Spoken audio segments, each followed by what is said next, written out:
Closest Day, and I would like to introduce our closing speaker. I'm really happy that she's here because she is the creator of the equity workshop that we did this morning. She's a serial impact entrepreneur and the world's first Chief Audacity Officer. And I think that's an important one. So I would like to give a big round of applause and warm welcome to Fatou Ndiaye.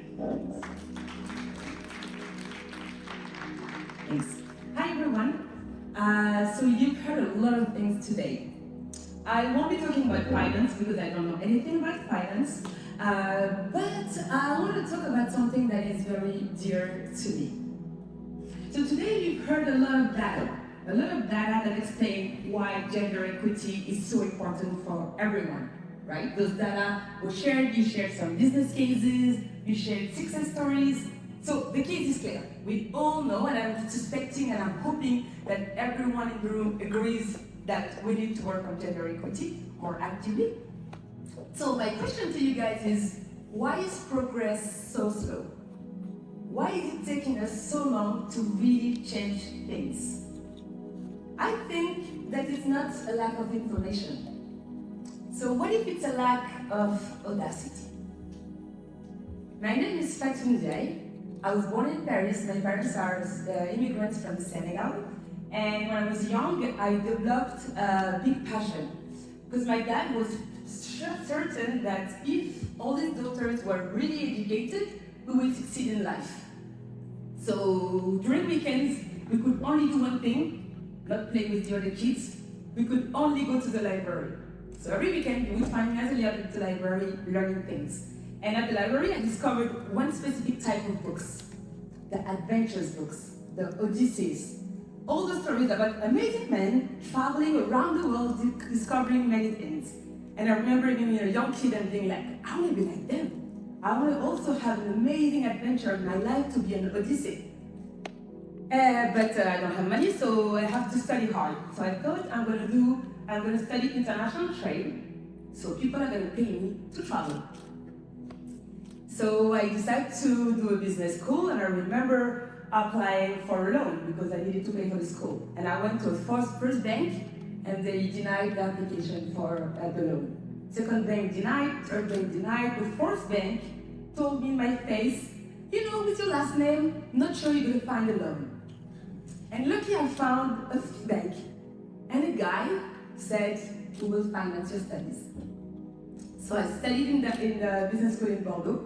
And then from there, I went at an exchange program to Jakarta. And from Jakarta, I went over a weekend to Singapore. And I remember arriving in Singapore and deciding, this is it. I want to live in this place. So I went back home, finished my apprenticeship, finished my studies, took the 3,000 euros that were in my bank account, lied to my parents, told them I had a job in Singapore, and took a plane. And I remember landing in Singapore and being so hopeful. Of course I'm gonna find a job. But I have 3 grand, so I have literally 3 months or I'm gonna run out of money. First month, don't find a job. Second month, still no job. Third month, I'm this close to depression and to getting a flight ticket back home. And then I get a phone call. It's this guy who is the CEO of a pharmaceutical company I had applied to. And he tells me, well, Fatou, you have a great personality. However, you didn't study at HEC, LSE, or Bocconi, or none of the European top business schools, so we won't give you the business development job you want. But we can hire you as an event manager, as an intern. So there I am, having 2 choices. Go back home and tell my parents I lied, or take this internship. You guess what I did, right? I took, of course, the internship. 6 months later, the CEO invites me again to his office, tells me that I'm the best event manager he had ever seen, because I wasn't just there to do events. I started building new processes, building new tools, being kind of a small entrepreneur within the company. And then the CEO said, Fatou, we're giving you the job as a business developer. For 3 years, I traveled to more than 30 countries, went to Iran, Argentina, Philippines, Thailand, South Africa. At 26, I had realized my first dream, to travel the world. And then one morning, I resigned. I decided that it was done. I was done with this job, and I wanted to travel South America, which I did. And then 3 months later, came back to Singapore and started my first company. I created an event management company, organizing birthday parties. And then one day, I went to Malaysia after a year. I often go to, when you're in Singapore, you travel everywhere. Went to Malaysia, and on the way back, I got stuck at the customs. Waited 4 hours, ended up in a room with 2 men who asked me many questions, and at the end, they told me, go back to Africa, we don't want you in our country anymore. So I got kicked out of Singapore for absolutely no reason but the color of my skin. And I hesitated between going back to Paris, because at that time I was very sad, disappointed about life, didn't understand what was happening, or I had a flight to New Zealand for a wedding, which I did, and then on the way back I stopped in Sydney, and I decided, how about give it a try? Remember the Odyssey? So here I am in Sydney for 3 months again, applying for a job, working in a small cafe to get some money, and I get the job. I get hired as a consultant in international trade. After a year and a half, KPMG headhunted me to become the head of trade for Australia. So I'm hired to build a new department at KPMG. The guy that hires me is Scott. Scott interviewed me for 45 minutes and went, it's you, you're the one. He sponsored my audacity. He told me, Fatou, build a tool, I trust you.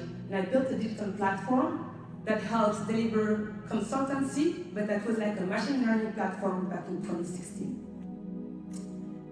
At the same time, one day I get to have a meeting. And this guy at the meeting, I'm telling him about what I'm doing at KPMG, but also I tell him what I've been learning. Because for this past 7 months, I had been learning a new topic, because I love to learn, right? And I learned about blockchain. Again, it's 2016. And this guy looks at me and says, Fatou, I'm the head at the UN CFAC, in charge of international trade facilitation. Would you join us at the UN as an expert in international trade, specialized in blockchain? Of course I said yes. Incredible opportunity. Why am I telling you this story? Because as you can see, there is a thread there. Every time I got an opportunity, it's because someone trusted me. Today we talked a lot about finance and funding, but I believe that before funding, there is access. There is a door that opens. There is an opportunity that comes to you. What I believe is that access is actually made of human decisions. It's someone that consciously takes the step to do something, maybe that is against the rules, maybe that is just unusual, but that decides to make that decision. I am a chief audacity officer. My job is to train the top leaders of the largest French companies on how to be leaders that are bold, courageous, and that dare to do things differently. One topic I often talk about with them is decisions. Do you know that we make almost 30,000 decisions every day? Do you know that out of those 30,000 decisions, only 5% are done consciously? 95% of the decisions you all make are made with automatism. It means that you don't think about them. Who drove to come here today? Do you remember how you came here, or you were just like doing the way? So it was automatic. You didn't think about where you were driving to because you knew the way. Our brain, actually a question for you. Do you know how old is our brain? When was our brain programmed? Does somebody know? Grandma. No. More. Our brain is 3.5 million years old. We have the same brain as our ancestors. The brain we have has only one goal, is our survival. That's the only goal of our brain. Every decision you will make has this goal, to make you feel good, comfortable, and in security. To do that, our brain does 3 things. 1, we think fast. Why? Because back in the days, you would have an animal running towards you and you had to decide fast. survival.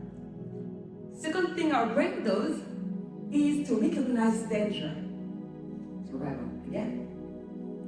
And number 3 is to help us save energy. Because back in the days, it was very hard to find new energy, so food, etc. Remember, you have the exact same brain. What does that mean? It means that today, when you make decisions, your brain is trying to help you think fast, save energy, and recognize danger. But danger today doesn't mean the same thing as before. So what does it create in the society? It creates conformity. Your brain will help you take decisions that are feeling safe, things that you already know, that will have a result that you already expect. So we talk about risk, right? When you're talking about finance and funding. But that risk is biased because your brain wants you to think fast. To be able to take so many decisions, you have to create algorithms in your brain that will decide that, yes, this is safe, this is not safe. Which means your brain will decide who you're investing with, and you will try to find people that look like you. It's called the similarity bias. Your brain will also tell you who to talk to, who feels safe, who looks like danger. And again, it's because your brain was programmed this way. Once I've said that, you're going to say, okay, now we know, but what are we going to do about it? The good thing is you have the 5%, remember? Your brain does take decisions in a very conscious way, but it's going to be slow, and it's going to ask a lot of energy from you. For example, I'm asking you to drive all the way to the Eiffel Tower. You're going to be super focused. And have you ever driven in a place that you don't know? And like, for example, a couple of hours. When you arrive, you're exhausted. Or when you did a whole day of training and learning new things, at the end of the day, you're exhausted. Because you're using that brain, it's called system 2, that brain that asks for a lot of energy. Now if we go back to my story about access and opportunity. As I said, your brain will ask you to do things that feel safe, which will then create conformity. But today what we see is that progress is too slow.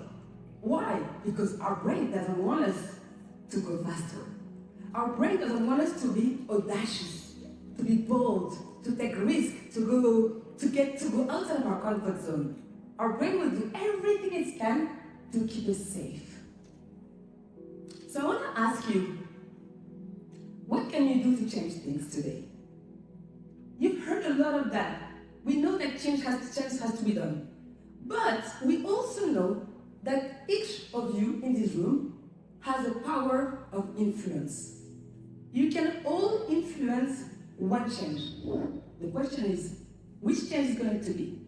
But also, what is the step that you're going to do? But as I said, that step is going to be slow. It's going to ask you for a lot of energy. But that's the only way we can really create systemic change. It's if only each of you take a small step towards gender equality. Thank you very much.